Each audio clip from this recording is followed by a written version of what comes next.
जय श्री कृष्ण। ओम तत्सत। श्री गणेशाय नमः। श्रीमद् भागवत महापुराणम द्वितीय स्कंद प्रथमोध्यायः। ध्यान विधि और भगवान के विराट स्वरूप का वर्णन। ओम नमो भगवते वासुदेवाय। श्री सुखदेव जी ने कहा, परीक्षित, तुम्हारा लोकहित के लिए किया हुआ यह प्रश्न बहुत ही उत्तम है। मनुष्य के लिए जितनी भी बातें सुनने, स्मरण करने या कीर्तन करने के लिए है, उन सब में यह श्रेष्ठ है। आत्मज्ञानी महापुरुष ऐसे प्रश्न का बड़ा आदर करते हैं। राजेंद्र, जो गृहस्थ घर के काम धंधे में उलझे हुए हैं, अपने स्वरूप को नहीं जानते, उनके लिए हजारों बातें कहने, सुनने एवं सोचने करने की रहती हैं। उनकी सारी उम्र यूं ही बीत जाती है। उनकी रात नीत या स्त्री प्रसंग में कटती है और दिन धन की हाय हाय या कुटुंबियों के भरण पोषण में समाप्त हो जाता है। संसार में जिन्हें अपना अत्यंत घनिष्ठ संबंधी कहा जाता है, वे शरीर, पुत्र, स्त्री आदि कुछ भी नहीं है, परंतु जीव उनके मोह में ऐसा पागल सा हो जाता है कि दिन रात उनकी मृत्यु का ग्रास होने देखकर भी चेतता नहीं। इसीलिए परीक्षित, जो अभय पद को प्राप्त करना चाहता है, उसे तो सर्वात्मा सर्वशक्तिमान भगवान श्री कृष्ण की लीलाओं का श्रवण, कीर्तन और स्मरण करना चाहिए। मनुष्य जन्म का यही इतना ही लाभ है कि चाहे जैसे हो, ज्ञान से, भक्ति से अथवा अपने धर्म की निष्ठा से जीवों को ऐसा बना लिया जाए कि मृत्यु के समय भगवान की श्रुति अवश्य बनी रहे। परीक्षित, जो निर्गुण स्वरूप में स्थित है एवं विधि निषेध की मर्यादा को लंघ चुके, वे बड़े बड़े मुनि ऋषि भी प्रायः भगवान की अंतः कल्याणमय गुणों की वर्णन में रमे रहते हैं। द्वापर के अंत में इस भगवत रूप अवस्था देवतुल्य श्री भागवत नाम के महापुराण का अपने पिता श्री कृष्ण द्विपायन से मैंने अध्ययन किया था। राजर्षि, मेरी निर्गुण स्वरूप परमात्मा में पूर्ण निष्ठा है, फिर भी भगवान श्री कृष्ण की मधुर लीलाओं ने बलान मेरे हृदय को अपने ओर आकर्षित कर लिया। यही कारण है कि मैंने इस पुराण का अध्ययन किया। तुम भगवान के परम भक्त हो, इसीलिए तुम्हें मैं इसे सुनाऊंगा।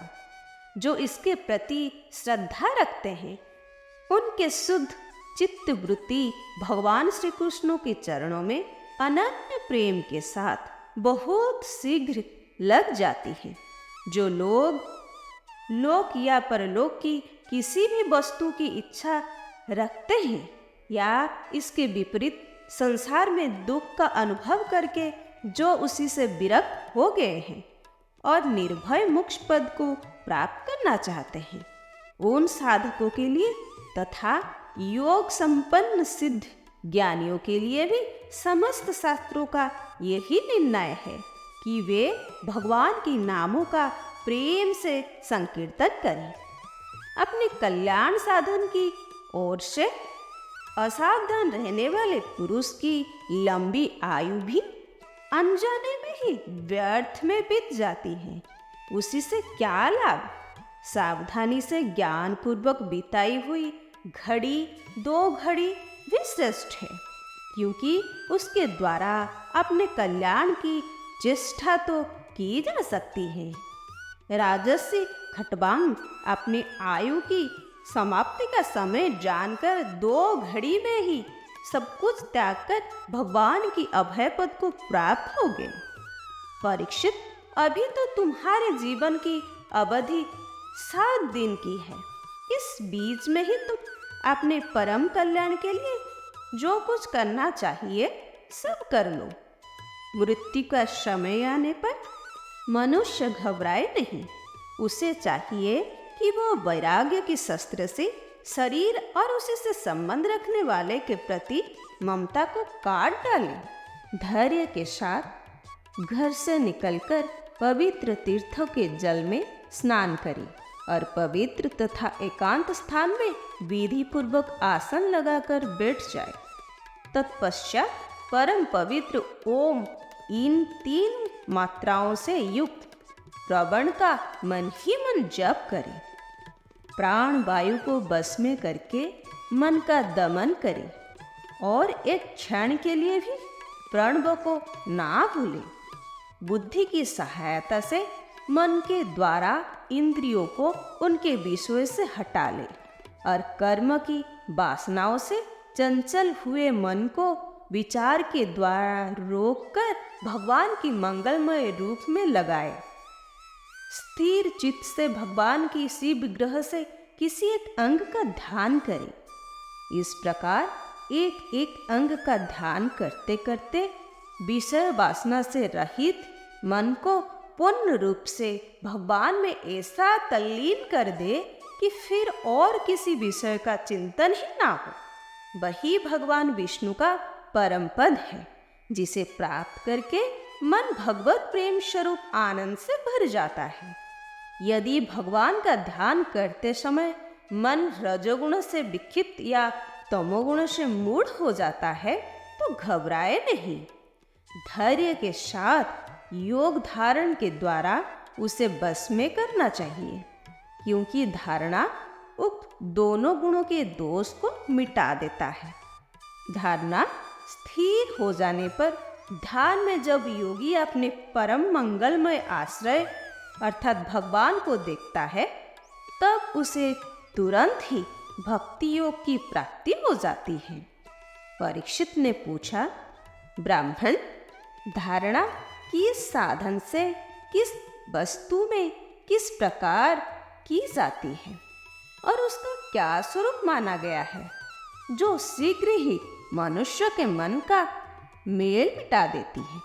श्री सुखदेव जी ने कहा, परीक्षित, आसन, श्वास, आसक्ति और इंद्रिय पर विजय प्राप्त करके फिर बुद्धि के द्वारा मन को भगवान के स्थूल रूप में लगाना चाहिए। यह कार्य रूप संपूर्ण विश्व जो कुछ कभी था है ये होगा। सबका सब जिसमें दिख पड़ता है वही भगवान का स्थूल से स्थूल और विराट शरीर है। जल, अग्नि, वायु, आकाश, अहंकार, महतत्व और प्रकृति, इन 7 आवरणों से घेरे हुए इस ब्रह्मांड शरीर में जो विराट पुरुष भगवान है, वे ही धारणा की आश्रय है। उन्हीं की धारणा की जाती है। तत्वज्ञ पुरुष उनका इस प्रकार वर्णन करते हैं। पाताल विराट पुरुष के तलवे हैं, उनके एड़ियां और पंजे रसातल है। दोनों गुल्फ एड़ी के ऊपर की गांठें महातल है, उनके पैरों की पींडे तलातल है। विश्व मूर्ति भगवान के दोनों घुटने सुतल है, जांघें वितल है और अतल है, पेड़ू भूतल है और परीक्षित, उनके नाभि रूप सरोवर को ही आकाश कहते हैं। आदि पुरुष परमात्मा की छाती को स्वर्गलोक, गले को महलोक, मुख को जललोक और ललाट को तपलोक कहते हैं। उन सहस्र सिर वाले भगवान का मस्तक समूह ही सत्यलोक ही है। इंद्रादि देवता उनकी भुजाएं हैं। दिशाएं कान और शब्द श्रवण इंद्रियां हैं। दोनों अश्विनी कुमार उनकी नासिका के छिद्र है। गंध घ्राणेन्द्रिय है और धधकती हुई आग उनका मुख है।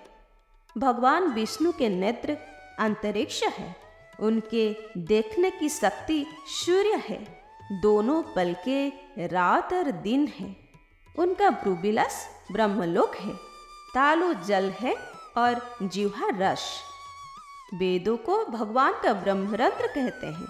और यम को दाढ़े। सब प्रकार के स्नेह दांत है और उनके जगमोहनी माया को ही उनकी मुस्कान कहते हैं। यह अनंत सृष्टि उसी माया का कटाक्ष विक्षोभ है। लज्जा ऊपर का होठ और लोभ नीचे का होठ है। धर्म स्तन और अधर्म पीठ है। प्रजापति उनकी मूत्रेंद्रिय है। मित्र वरुण अंडकोश है। समुद्र कोख है और बड़े बड़े पर्वत उनकी हड्डियां हैं। राजन विश्वमूर्ति विराट पुरुष की नाड़ियां नदियां हैं। वृक्ष रोम है। परम प्रबल वायु श्वास है और गुणों का चक्कर चलाते रहना ही उनका कर्म है। परीक्षित, बादलों को उनकी केस मानते हैं। संध्या उन अनंत का वस्त्र है। महात्माओं ने अव्यक्त अर्थात मूल प्रकृति को ही उनका हृदय बतलाया है और सब विकारों का खजाना उनका मन चंद्रमा कहा गया है। महतत्व को सर्वात्मा भगवान का चित्त कहते हैं और रुद्र उनकी अहंकार कहे गए हैं। घोड़े खच्चर ऊंट और हाथी उनके नख हैं। वन में रहने वाले सारे मृग और पशु उनके कटी प्रदेश में स्थित हैं। तरह तरह की पक्षी उनके अद्भुत रचना कौशल है। स्वयंभू मनु उनकी बुद्धि है और मनु के संतान मनुष्य उनके निवास स्थान है। गंधर्व विद्याधर चारण और अप्सराएं उनके सडज आदि शोरों की श्रुति है। दैत्य उनकी वीर्य है। ब्राह्मण मुख, क्षत्रिय भुजाएं, वैश्य जंघाएं और शूद्र उन विराट पुरुषों के चरण हैं। विविध देवताओं के नाम से जो बड़े बड़े द्रव्य में यज्ञ किया जाता है वे उनकी कर्म है। परीक्षित, विराट भगवान के स्थूल शरीर का यही स्वरूप है। सो मैंने तुम्हें सुना दिया। इसी में मुमुक्ष पुरुष बुद्धि के द्वारा मन को स्थिर करते हैं, क्योंकि इसी से भिन्न और कोई वस्तु नहीं है। जैसे स्वप्न देखने वाला स्वप्नावस्था में अपने आप को ही विविध पदार्थ के रूप में देखता है, वैसे ही सबकी बुद्धि वृत्तियों के द्वारा सब कुछ अनुभव करने वाला सर्व अंतर्यामी परमात्मा भी एक ही है। उन सत्य स्वरूप आनंद निधि भगवान का ही भजन करना चाहिए। अन्य किसी भी वस्तु में आसक्ति नहीं करनी चाहिए, क्योंकि यह आसक्ति जीवों की अधःपतन का हेतु है। इति श्रीमद्भागवते महापुराणे परमहंस संहितायां द्वितीय स्कंदे महापुरुष संस्थानुवर्णने प्रथमोऽध्यायः। जय श्री कृष्ण।